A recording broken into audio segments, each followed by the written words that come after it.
Pakistani real reaction. तो कैसे हैं आप सब? उम्मीद है आप सब बढ़िया होंगे और मजे में होंगे। मेरा नाम है मुदस्सिर, मैं हूं बशीर। सुगैस, जैसा कि आपको पता है, चाइना ने पिछले दिनों ताइवान के सामने ड्रिल करने का मतलब बोला है कि हम मिलिट्री ड्रिल्स करेंगे, क्योंकि वो नैन्सी पेलोसी आई थी मतलब ताइवान में। चाइना कुछ कर सका नहीं है, लेकिन बस ड्रिल पे आ गया। हाँ, ड्रिल पे तो इंडिया और अमेरिका ने उसके खिलाफ बहुत बड़ा कदम उठा लिया है।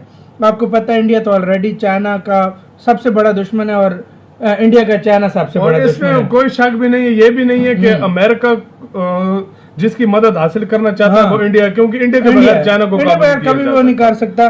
तो आज की वीडियो का जो टाइटल है वो है Indian and American soldiers to train near China's border, massive pressure on China. मतलब ट्रेनिंग कर रहे हैं, मतलब सोल्जर, मतलब उधर चाइना के बॉर्डर के करीब जाके ड्रिल्स करेंगे मिलिट्री, इंडिया और अमेरिका के सोल्जर्स। तो इससे बहुत बड़ा प्रेशर आएगा वाकई में। इंडिया ने ये स्ट्रैटेजी निकाली है, मैं कहता हूँ जबरदस्त स्ट्रैटेजी। अब देखते हैं और क्या सीन हुआ है, सारा ये हम इस वीडियो के अंदर देखेंगे। इंडिया मतलब अमेरिका के साथ मिलकर ड्रिल्स करेगा तो बहुत बड़ी बात है। तो क्या होता है, पीडी सर का वीडियो, इनकी वीडियो का लिंक मिल जाएगा डिस्क्रिप्शन में। तो start. Hello and welcome you world affair. मैं प्रशांत धवन। नाउ यहाँ पर आप बिल्कुल ठीक पढ़ रहे हो। इंडियन और अमेरिकन सोल्जर्स बिल्कुल चाइनीज बॉर्डर के करीब युद्ध अभ्यास करने वाले हैं। ये होगा अक्टूबर महीने में। पहली बार उत्तराखंड की एक ऐसी लोकेशन पर इंडिया और यूएस के सोल्जर्स युद्ध अभ्यास करेंगे जो बिल्कुल लाइन ऑफ एक्चुअल कंट्रोल के 100 किलोमीटर से कम डिस्टेंस पे आपको मिलेगी। अब यहाँ पर आप कहोगे वेट, सो इंडिया और यूएस के जो सोल्जर्स हैं ये युद्ध अभ्यास करेंगे उत्तराखंड में, मगर उत्तराखंड में लाइन ऑफ एक्चुअल कंट्रोल है? हमें तो लगा था कि line of actual control Arunachal Pradesh में है, उसके अलावा लद्दाख में है। नहीं, देखिए, चाइना ना सिर्फ अक्साई चेन, उसके अलावा अरुणाचल प्रदेश का जो रीजन है इसको क्लेम करता है। इन सब लोकेशंस के अलावा हिमाचल प्रदेश, उत्तराखंड में भी कुछ इलाके हैं, इनको भी चाइना क्लेम करता है। तो उत्तराखंड में आपको मिलेगा चमोली डिस्ट्रिक्ट, उसका एक छोटा सा पार्ट है, ये भी चाइना कहता है कि चाइना को बिलोंग करता है। तो उससे बहुत ज्यादा करीब इंडियन और अमेरिकन सोल्जर्स पाउली में डिप्लॉयड होंगे। और ऑब्वियसली अक्टूबर मंथ में जब ये युद्ध अभ्यास होगा तब चाइना भी काफी गुस्सा होगा। मोस्ट प्रोबेबली मेरे हिसाब से चाइना भी हो सकता है कि अपनी जो आर्मी है यहाँ पर डिप्लॉय कर दे, चाइना भी शक्ति प्रदर्शन करे यूएस और इंडिया के सामने।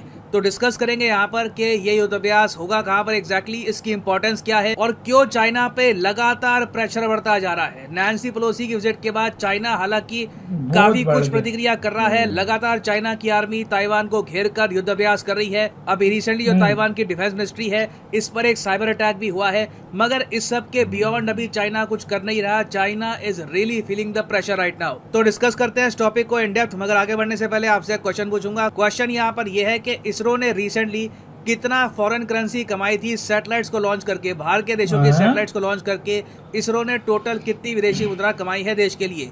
ये है यहाँ पे आपकी ऑप्शन। बाय द वे, सरकार ने इसका डेटा $64 मिलियन या तो ऑप्शंस या फिर $654 मिलियन। कमेंट सेक्शन में करिए उत्तर, सही आंसर मैं आपको दूंगा वीडियो के अंत में। नाउ अगर हम बात करें मिलिट्री एक्सरसाइज के बारे में, तो इंडिया हिस्टोरिकली इतने युद्ध अभ्यास करता नहीं था। एक्चुअली आप अगर 2002 से पहले देखो तो इंडिया ने बहुत ही लिमिटेड कंट्रीज के साथ कभी युद्ध अभ्यास किया होगा। 2002 के बाद हमने देखा है कि इंडिया की पॉलिसी में एक मेजर शिफ्ट आया है और लगातार आज के समय इंडिया बहुत से देशों के साथ रेगुलर बेसिस पर मिलिट्री एक्सरसाइजेस करता है। नाउ युद्ध अभ्यास की अगर हम बात करें, जी हाँ, इंडिया और यूएस की जो मिलिट्री एक्सरसाइज है इसका नाम ही है युद्ध अभ्यास। इसकी शुरुआत हुई थी 2002 में। इनिशियली हर 2 साल में ये युद्ध अभ्यास होता था, कभी इंडिया में कभी यूएस में, मगर पिछले कुछ सालों में हमने देखा है कि अब ये युद्ध अभ्यास रेगुलर बेसिस पर हो रहा है। और सबसे इंटरेस्टिंग बात यह है कि जब से गलवान वैली क्लैश हुई, गलवान वैली इंसिडेंट कब हुआ था? 2020 2 साल हो चुके हैं गलवान वैली इंसिडेंट को, है ऑलमोस्ट 2 साल हो ही गए हैं। तो जब से गलवान वैली इंसिडेंट हुआ है हमने देखा है कि इंडिया और यूएस के सोल्जर्स जब भी युद्ध अभ्यास करते हैं तब प्रायोरिटी दी जाती है ऐसी लोकेशंस पर जहां पे तापमान बहुत जरा कम हो और एल्टीट्यूड ओवरऑल लोकेशन का काफी हाई हो। ये मैं कहूंगा क्लियर मैसेज है चाइना को। यहाँ पर आप देख पाओगे युद्ध अभ्यास 2021 की आपके सामने इमेजेस है।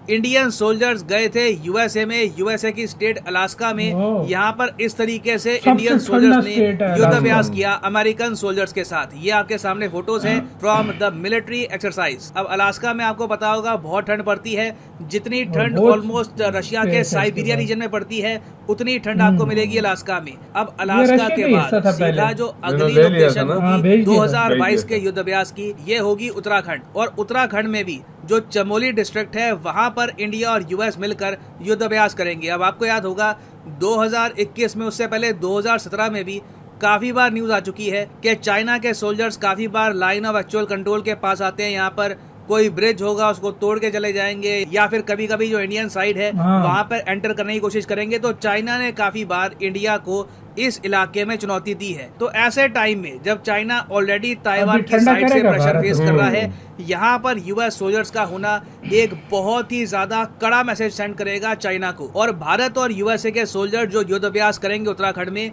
ये किया जाएगा 10,000 फीट की ऊंचाई पर। अब ये भी बहुत ही इंपॉर्टेंट है। पहली बात तो देखिए, यूएसए के सोल्जर्स जो है उनको हाई माउंटेन वॉरफेयर की आदत नहीं है। आपको पता होगा 10,000 फीट या फिर इवन मैं कहूंगा 8-9 हजार फीट में अगर आपके मेरे जैसे किसी आदमी को वहां पे ले जाया जाए तो हमको सांस लेने में प्रॉब्लम आएगी, हम एक्लेमेटाइज वहां पर नहीं कर पाएंगे। तो यूएस सोल्जर्स को धीरे धीरे 10,000 फीट की जो ऊंचाई है वहां पर ले जाया जाएगा। इंडियन आर्मी काफी बार इस लेवल को कहती है स्टेज 1 ऑफ एक्लेमेटाइजेशन। उसके बाद आता है स्टेज 2, लगातार जो हाइट है बढ़ती रहती है, और फिर स्टेज 3 तक भी इंडियन सोल्जर जा सकते हैं। मगर वहां पर जाने के लिए पहले स्टेज 1-2 में आपको 10 से लेकर 15 दिन जाने होते हैं। आपकी बॉडी एक्लेमेटाइज करती है, लंग्स एक्लेमेटाइज करती है, तब जाकर आप एक ऊंचे लेवल पे पहुंचते हो। अब कंपैरिजन के लिए मैं आपको बताऊं, इंडिया और यूएस के जो सोल्जर्स हैं ये युद्धाभ्यास करेंगे 10,000 फीट की ऊंचाई पर।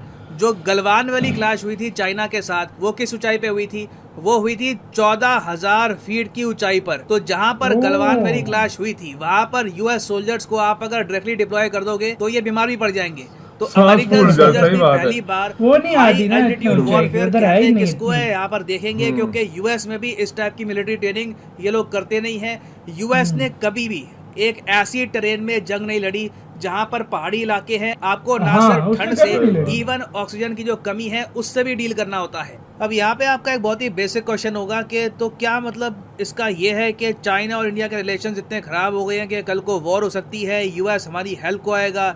चाइना के साथ जेन्युइनली ऐसा क्या होने वाला है कि Japan, India, US militarily China को ऑलमोस्ट घेरी लेंगे?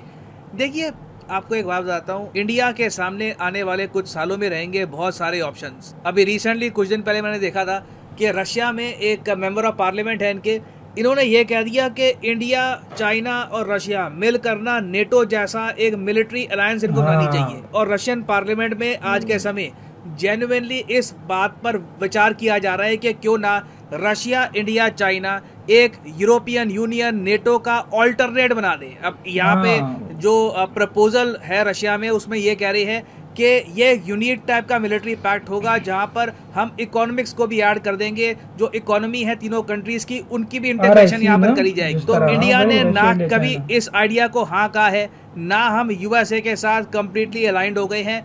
इंडिया अभी भी आप कह लीजिए जो नॉन अलाइंड अपनी पोजीशन है इसको मेंटेन कर रहा है। इंडिया यूएस पर डिपेंड नहीं करता कि यूएस आकर हमको चाइना से बचाएगा।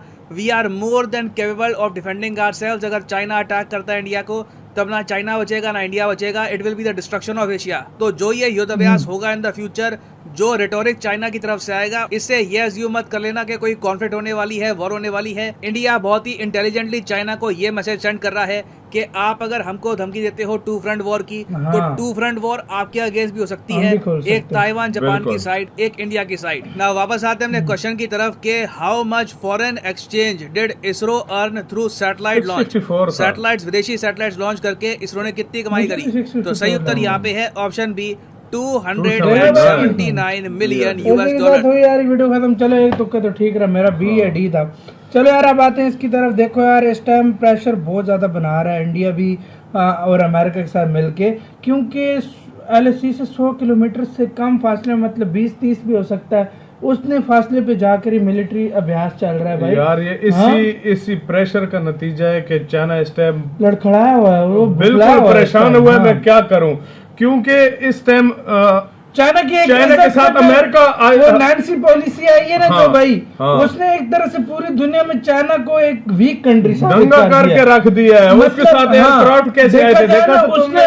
वो हाँ। आई है ना जब से भाई, हाँ। उसने एक तरह से बिल्कुल पोल खोल दिया चाइना का, हाँ। मतलब कि अमेरिका से वो डरता है, बिल्कुल हिला डरता भी है। नहीं है चाइना, हिला भी नहीं, इतनी धमकी दे रहा था मैं हाँ। मिसाइल मार दूंगा, हाँ। ये कर दूंगा, हिला भी नहीं है। इतना अमेरिका को उसके ऊपर वो वो ना अमेरिका पड़ गया बहुत था। पावरफुल तो कंट्री यार है भाई, एक बात अमेरिका ये बहुत है कि ज्यादा कभी powerful भी इंडिया मुझे नहीं लगता कि कभी भी चाइना के साथ हाँ। कभी वो कोई एक लड़ने की कोशिश लड़ने नहीं, कोई मतलब इकट्ठे उसके साथ फुल उसके ग्रुप में चले जाएगा, हाँ। या जो कुछ भी है, जिस तरह रशिया और मुझे इंडिया भी और ये चीज नहीं चाइना, लग रही मुझे नहीं भाई। लगता। और चाइना कभी सोच भी अब नहीं सकता कि मैं इंडिया के साथ लड़ूंगा, हाँ। क्योंकि अमेरिका आ जाएगा, अमेरिका को भाना चाहिए, अमेरिका आ जाएगा, ऊपर से ताइवान साइड, ऊपर से जापान, ऊपर से इंडिया खुद, मैं कहता हूँ बेड़ा गर्क हो जाएगा, बड़ा चाइना गर्क का। वाकई हो इसमें जाएगा। कोई शक नहीं है। गाइस आप लोग क्या कहते हैं इसके बारे में अपनी राय कमेंट सेक्शन में दो। इधर ही वीडियो खत्म करते हैं, अपना बहुत ज्यादा ख्याल रखना, तो यार बाय।